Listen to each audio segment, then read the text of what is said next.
Hello everyone. Today we are going to learn a new lesson. The name of our lesson is Think Before You Speak. म्हणजे काय बघा विद्यार्थ्यांनो, बोलण्यापूर्वी माणसाने विचार करावा असं हे आपल्या रायटरचं या ठिकाणी म्हणणं आहे. म्हणून आपल्या लेसनचे जे टायटल आहे ते पण त्याच्याशी निगडित आहे किंवा तेच टायटल या ठिकाणी रायटरने दिलेलं आहे. आता या ठिकाणी असं का सांगितलं असेल रायटरने?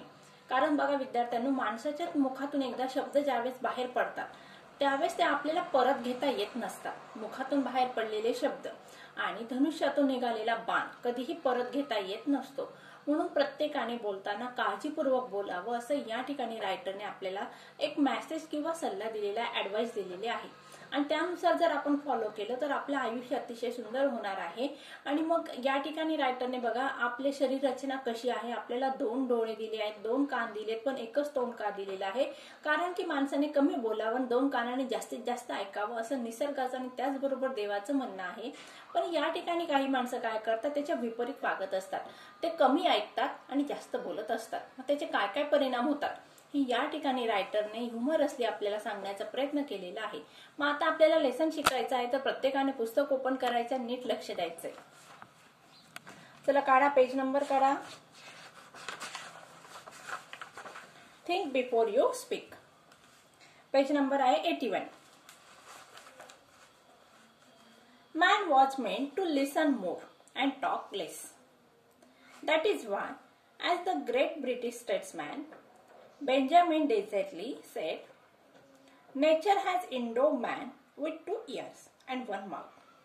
If man was meant to talk more and listen less, he would have 2 mouths and only 1 ear. Imagine how we would have looked how strange with 2 mouths on the 2 sides and 1 ear at the center. बघा काय सांगितलंय, man was meant to listen more and talk less.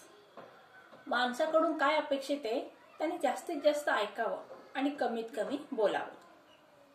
That is why, त्याचमुळे काय झालंय बघा, as the great British statesman Benjamin Disraeli, म्हणूनच काय बघा ब्रिटिश मधील एक जे हुशार तत्वज्ञ व्यक्ती आहे Benjamin, a skilful political leader.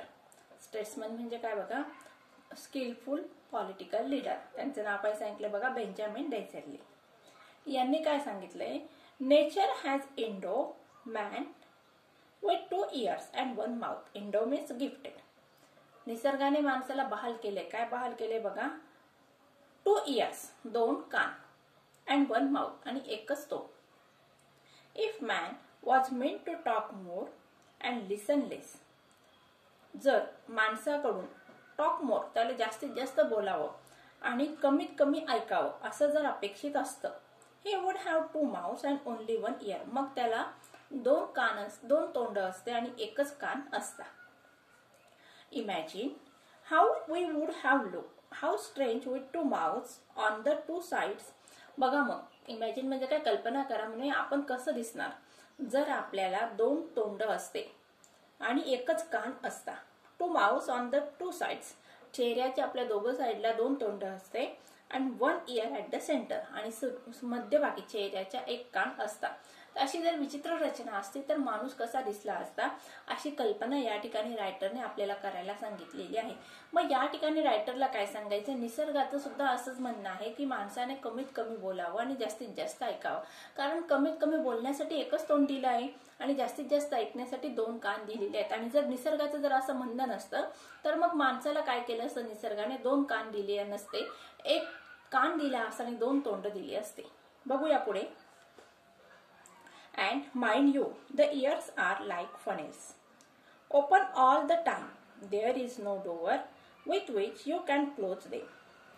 Whereas if you have to speak even one single word, that word must pass through 2 walls, 2 fences. There is firstly the fence of these 2 rows of teeth. There is secondly the fence of 2 lips. Before a word can be spoken, it has to pass. It has to pass through these 2 walls, through these 2 fences. Therefore, we must think at least twice before we utter a word. बघा next या passage मध्ये काय सांगितलंय, you and mind you आता या ठिकाणी रायटरने काय सांगितलंय बघा, ears are like the funnels. रायटरने कानांची तुलना कशाची केली बघा, नरसाळ्याशी केलेली आहे. Open all the time.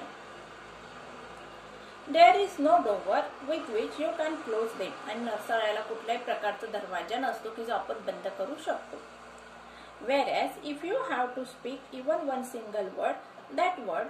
आणि बघा म्हणजे या ठिकाणी रायटरने काय सांगितलंय, नरसाळं ज्याप्रमाणे ऑलवेज नेहमी ओपन असतं त्याप्रमाणे आपले कान पण नेहमीच उघडे असतात. कारण का त्या कानांनी ऐकावं असं आपल्याला अपेक्षित आहे. आणि या ठिकाणी तोंड नेहमी उघडं असतं का नाही, ज्यावेळेस आपण बोलत असतो त्यावेळेसच आपलं मुख उघडं असतं. मग या ठिकाणी रायटरने काय सांगितलंय, मग कानांचं काम काय, नेहमी ऐकत राहणे, आणि तोंडाचं काम काय, कमीत कमी बोलणे.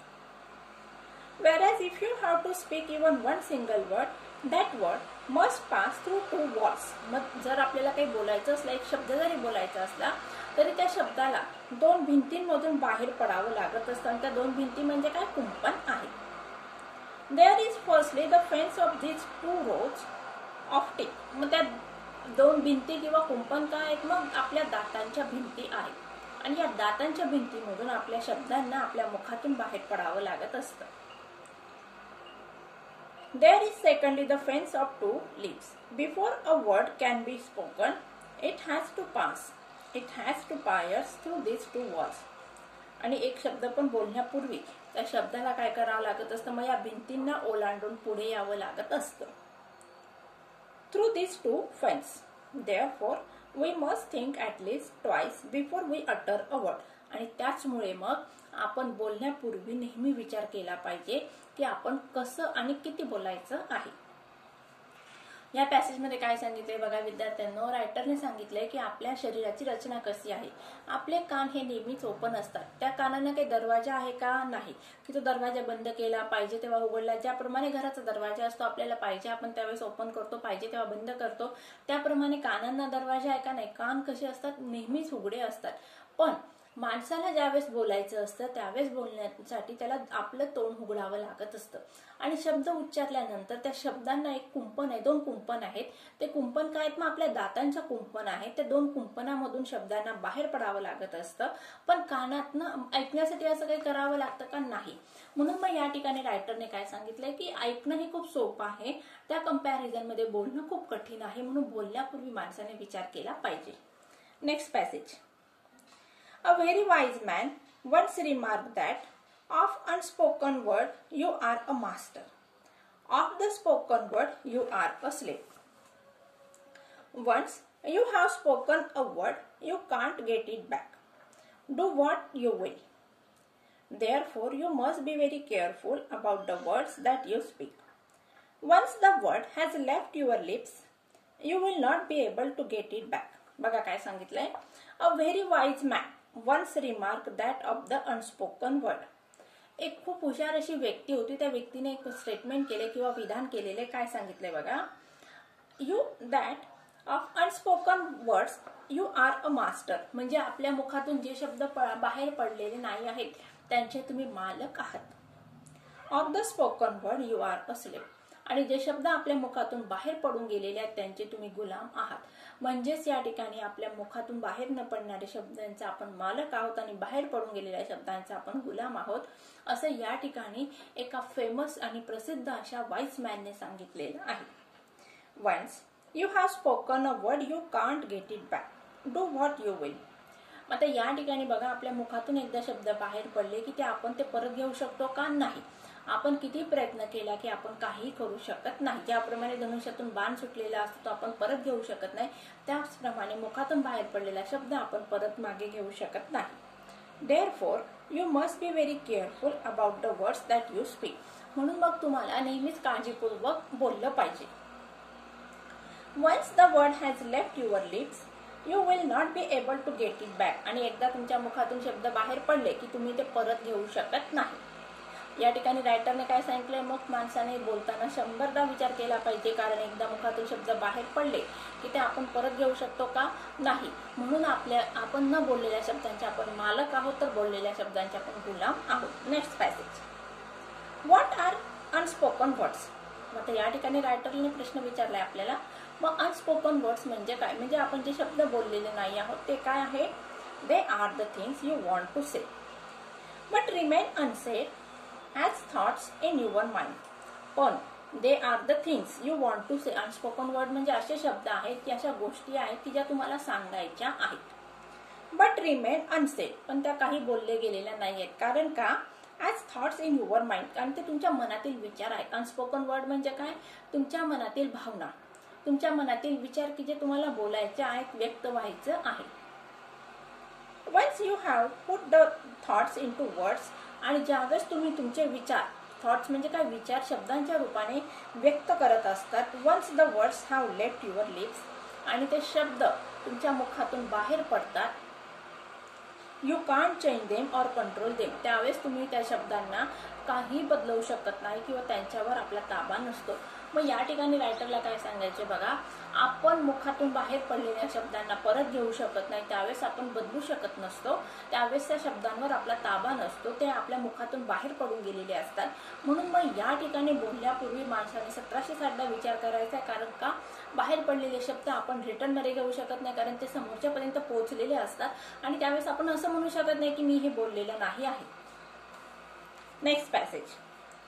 A young man went to his spiritual teacher and said, I have spoken very harsh and unkind words to my friend, and he is deeply hurt.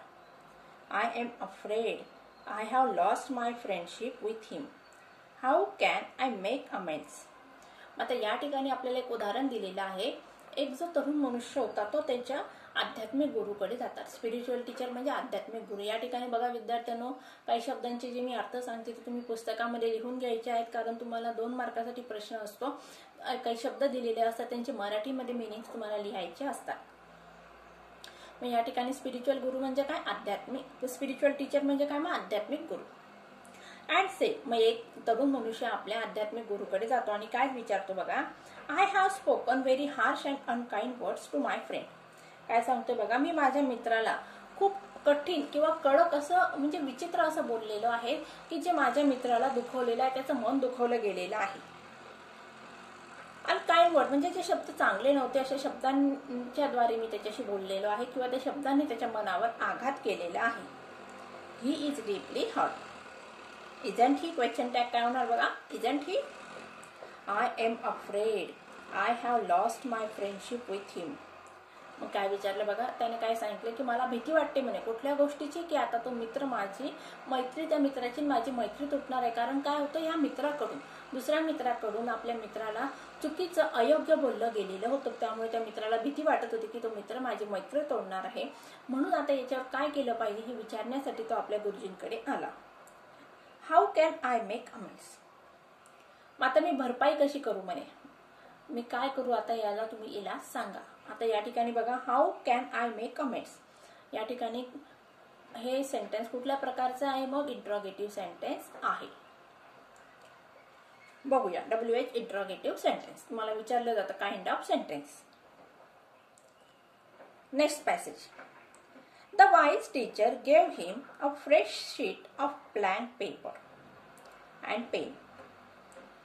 आता गुरुजींनी काय केलं आहे, गुरुजी अतिशय हुशार होते. मग त्यांनी आपल्या विद्यार्थ्याला किंवा शिष्याला काय दिलेलं आहे, gave him a fresh sheet of blank paper and pen. एक कोरं पेज दिलं आणि एक पेन दिलेला आहे. आता या ठिकाणी कुठलं वाक्य टेन्स आहे, मग गेव हिम हा सिंपल पास्ट टेन्स आहे. याचं चेंज द वॉइस कसं होणार बघा, the wise teacher gave him a fresh sheet of blank paper and pen. A fresh sheet of blank paper and pen were given by the wise teacher. आता paper पण आहे pen पण आहे, म्हणून या ठिकाणी आपण वेअर घेतलेला आहे. He said to the young man. आणि त्याने काय केलं, मग गुरुजींनी त्या शिष्याला सांगितलं, write down on this paper all the harsh things you said to him. आता टाइप ऑफ सेंटेन्स कुठलं, मग इंट्रोगेटिव्ह आहे, आज्ञार्थी वाक्य आहे. इम्परेटिव्ह सेंटेन्स, सॉरी, आज्ञार्थी वाक्य कुठलं आहे, इम्परेटिव्ह सेंटेन्स आहे. काय आदेश दिला बघा गुरुजींनी, write down on this paper. आता या पेपरवर लिहून काढ म्हणे, all the harsh things you said to him. जे काही तुझ्याकडून तुझ्या मित्राला बोललं गेलेलं आहे तेवढं सगळं तू या पेपरवर लिहून काढ. The young man did as he was told and show the paper to the teacher. आणि जसं शिक्षकांनी सांगितलं, गुरुजींनी सांगितलं तसं त्या माणसाने केलं आणि पेपरवर सगळं लिहून काढलं आणि तो पेपर आपल्या गुरुजींना दाखवला. आता गुरुजींनी पुढे काय सांगितलं बघूया. Now tear up this sheet of paper into as many small bits as you can, the wise teacher sed. मग शिक्षकांनी काय सांगितलं त्याला, आता काय कर म्हणे, तू पहिले काय केलं, एक कोरा पेज दिला, पेन दिलेला आणि त्याला आज्ञा दिली. कुठली आज्ञा दिली की तू तुझ्या मित्राला जे काही बोललेलं आहे ते सगळं या पेपरवर लिहून काढ. आणि नंतर गुरुजींनी परत शिष्याला आज्ञा दिली, काय सांगितलं की तू आता हा जो पेज आहे की ज्याच्यावर तू सगळं लिहून काढलेलं आहे ते पेजचे काय कर, छोटे छोटे तुकडे कर. Soon the single sheet was torn into 100 tiny bits of paper. मग अशा प्रकारे single sheet was torn into 100 tiny bits of paper. हे पॅसिव्ह व्हॉइस स्ट्रक्चर आहे. आता या ठिकाणी आपल्याला सब्जेक्ट दिलेला आहे का, नाही. मग या ठिकाणी त्याचं ऍक्टिव्ह व्हॉइस कसं होणार, a young man torn the single sheet into 100 tiny bits of paper. लिहून घ्या त्या ठिकाणी, परत एकदा सांगते. Young man torn the single sheet into 100 tiny bits of paper. बघा मग, soon the single sheet was torn into 100 tiny bits of paper. आणि लगेच काय झालंय मग, त्या पेपरचे छोटे छोटे 100 म्हणजे 100 असे छोटे छोटे तुकडे झालेले आहे. क्वेश्चन टॅग काय होणार या वाक्याचा, वॉजंट इट. पुन्हा बघूया काय सांगितलंय. Throw the bits out of this window, the teacher told him.